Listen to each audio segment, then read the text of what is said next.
Welcome back to my YouTube channel Yoni classes. तो आज हम जानेंगे कि जो प्रैक्टिकल होता है फिजिकल एजुकेशन का क्लास 12th का, उसमें आपको किन बातों का ध्यान रखना चाहिए। जैसे कि अभी आपके प्रैक्टिकल्स होंगे और वो बहुत इंपॉर्टेंट होते हैं। उनमें अगर क्योंकि आपका जो फिजिकल एजुकेशन है उसका प्रैक्टिकल आपका 30 नंबर का होगा, तो उसमें आपको किन मुख्य बातों का ध्यान रखना है। 30 नंबर फ्री के होते हैं, इसे खोना नहीं है। आपको कोशिश करनी है 30 में से 30 ही नंबर आप लेकर आएँ। और मैं यहाँ पर एक बात और आपको सजेस्ट करना चाहती हूँ, अगर आपके टीचर्स के साथ, आपके जो स्कूल टीचर्स हैं उनके साथ अच्छी बॉन्डिंग है तो आपके मार्क्स अच्छे भी लग सकते हैं।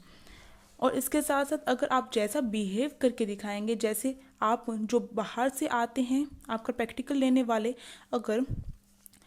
अगर ऐसा हो कि वो आपके स्कूल के जानकार हो जाएं या टीचर को जानती हो, तो वो जो मार्क्स हैं वो टीचर के हाथ में हो जाते हैं बहुत बार।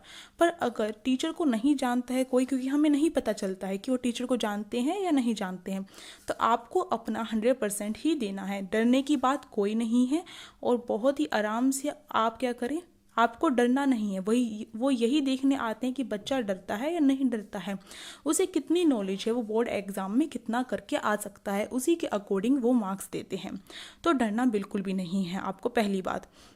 इसके साथ साथ मैं यहाँ पर कुछ आपको बातें बताऊंगी जिसे आपको ध्यान रखना है, और उन चीज़ों को आप घर से ही करके जाइए, उन चीज़ों को प्रिपेयर। तभी आप क्या है, प्रैक्टिकल में 30 में से 30 मार्क्स लेकर आ पाएंगे। जितने भी मार्क्स का आपका प्रैक्टिकल होता है, अभी तो 30 मार्क्स का है।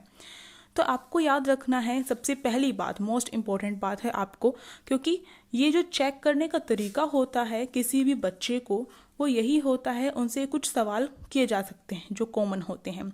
सबसे पहली बात, आपके पास, क्योंकि बहुत बार बच्चे जो है फिजिकल एजुकेशन को ज़्यादा अच्छा सब्जेक्ट नहीं समझते हैं या फिर सोचते हैं उसे तो हम चुटकियों में कर लेंगे, तो वो उनकी गलतफहमी होती है। उन्हें ये बात बोर्ड एग्ज़ाम तक आते आते समझ में आ जाती है, और जब बोर्ड एग्ज़ाम देते हैं तभी भी उन्हें चकमा लग सकता है, या फिर जब वह प्री बोर्ड देते हैं तभी वह समझ जाते हैं कि हम कहाँ पर भूल कर रहे थे कि फिजिकल एजुकेशन 2 दिन में हो जाएगा, 1 दिन में हो जाएगा। तो वो बात हो गई अलग। पर यहाँ पर टीचर को कैसे पता चलेगा कि आपने फिजिकल एजुकेशन को पढ़ा भी है या नहीं पढ़ा है।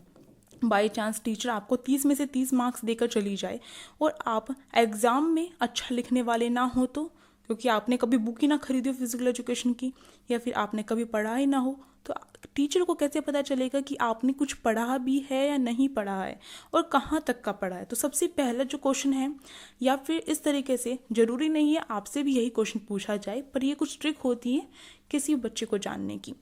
सबसे पहले वो आपसे ये क्वेश्चन कर सकती हैं कि जो टोटल चैप्टर हैं आपके, वो कितने हैं आपके, यानी कि जो सिलेबस है आपका उसमें टोटल चैप्टर आपके कितने आ रहे हैं। तो ये पूछा जा सकता है। इससे पता चलता है कि आपने कभी सिलेबस भी छू कर देखा है या नहीं देखा है। बाई चांस आपने कभी सिलेबस ही ना छुआ हो तो आपको कैसे पता होगा कि कितने चैप्टर हैं आपके टोटल। तो ये है। इसके साथ साथ आपको क्या करना है, जो टोटल चैप्टर हैं उनके नाम भी आपको याद होने चाहिए। अगर और भी ज़्यादा डिटेल में जानना चाहे टीचर तो पूछ सकती है, चैप्टर 6 का नाम क्या है, चैप्टर 5 का नाम क्या है, तो इस तरीके से, तो वो भी आपको पता होना चाहिए। इसके साथ साथ आपके जो सिलेबस में 2 इम्पोर्टेंट चैप्टर है, एक तो आपका है योग आसन का चैप्टर, वो कौन सा है वो आप कमेंट बॉक्स में बताएंगे, उसका चैप्टर नंबर कौन सा है। मुझे पता है पर मैं आपको चेक करना चाहती हूँ। इसके साथ साथ आपका जो चैप्टर नंबर 7 है, जिसका नाम है खेलों में परीक्षण एवं मापन, ये जो चैप्टर है 7, तो ये जो 7 चैप्टर है इसमें आपके बहुत सारे, किसी भी विद्यार्थी को, किसी परीक्षार्थी को टेस्ट करने के लिए बहुत सारे परीक्षण दिए गए हैं। तो उन परीक्षणों को आप घर पर प्रैक्टिस करके जाइएगा, जिससे क्या होगा, क्योंकि हम जब करते हैं एकदम से एक्सरसाइज करते हैं तो क्या होता है, हमारी बॉडी में पेन होता है और हम ज़्यादा नहीं कर पाते हैं। पर आप ये मत करिएगा कि आज आपका प्रैक्टिकल, कल आपका प्रैक्टिकल है और उसे एक दिन पहले आप एक्सरसाइज करके बैठ जाएं, तो आपकी पूरी बॉडी में पेन होगा और प्रैक्टिकल वाले दिन आप कुछ नहीं कर पाएंगे। तो ये मत करिएगा भूल कर भी। अगर आपके प्रैक्टिकल होने में 1 हफ्ता बाकी है, 4 दिन बाकी है, तो आप क्या कर सकते हैं, रेगुलर क्या कर सकते हैं, एक्सरसाइज कर सकते हैं। और जो वो आपके चैप्टर 7 में जो आपके परीक्षण लगाए गए हैं उन्हें करके देखिएगा घर पर, क्योंकि उसी को करवाया जाता है बच्चों से, क्योंकि वही क्या है, टेस्ट किसी भी बच्चे के अंदर कितनी लचक है, कितना वो एक्सरसाइज करता है, उसको जानने के वो 6-7 आपके, एक तो क्रॉस वेबर परीक्षण होता है, इसके साथ साथ हृदय वाहिका पुष्टि परीक्षण होता है, तो वो आपसे करवा के देख सकते हैं। जैसे कि बोर्ड जंप हो गई, ये सारे के सारे आपको करके देखने होंगे। तो मैंने आपको बता दिया कि आपको कब करके देखना है। ऐसा नहीं कि आपका कल ही आपका प्रैक्टिकल है और एक दिन पहले आप ये करके बैठ जाएं और आपकी पूरी बॉडी में पेन हो जाए, तो ऐसा नहीं करना है। इसके साथ साथ जो आपका जो योग वाला आसन है, जिसमें आसन के आपको टाइप बताए गए हैं कि मोटापे के लिए कौन से आसन है, हाई बीपी के लिए कौन से आसन है, जब पीठ दर्द है उसको सही करने के लिए कौन से आसन है। इस टाइप से आपकी कई बीमारियां बताई गई हैं, तो उन आसन के आपको नाम याद होने चाहिए कि मोटापे के लिए कौन से आसन है।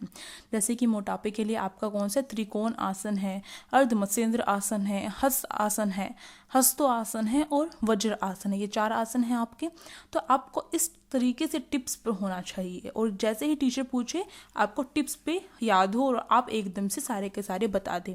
आप अगर अटक गए तो फंस जाएंगे, ऐसा नहीं करना। पर आपको ये नहीं है कि अगर आप अटक गए, बाय चांस हो भी सकता है कंफ्यूज कर दे टीचर और आप अटक जाएं, तो डरना नहीं है, बिल्कुल भी नहीं डरना। अगर आप डर गए तो वहीं पर क्या है, क्योंकि ज़्यादा टाइम नहीं देती कोई भी टीचर, आपको कम से कम 5 मिनट दे देगी। ऐसा तो नहीं है आधे घंटे तक आपके ऊपर ही बैठी रहेंगी, वो बिल्कुल भी नहीं।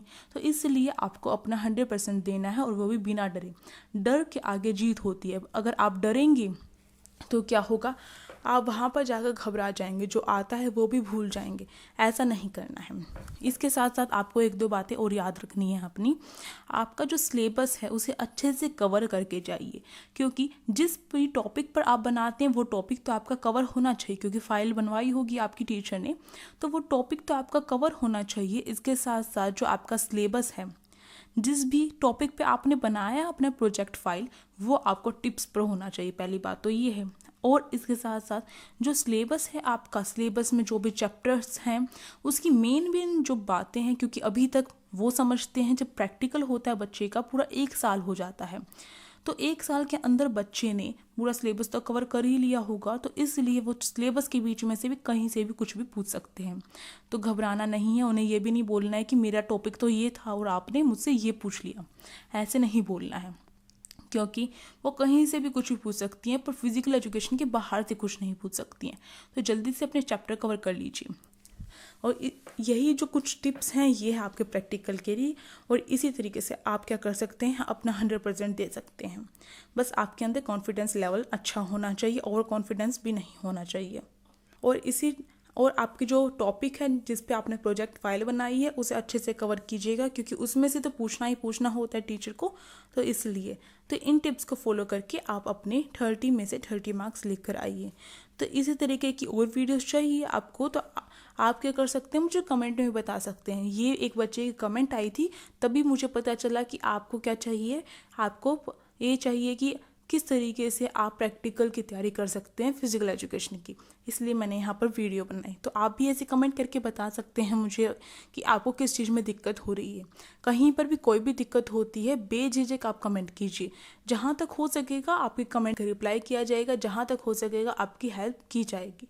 अगर आपको मेरा चैनल अच्छा लगता हो, मेरी बनाई हुई वीडियोस अच्छी लगती हो, आप लाइक भी कर सकते हैं और वीडियो को शेयर कर सकते हैं ज़्यादा से ज़्यादा बच्चों के पास, क्योंकि उन्हें भी इम्पोर्टेंट न्यूज़ और जो सिलेबस है उनका भी कवर हो सके।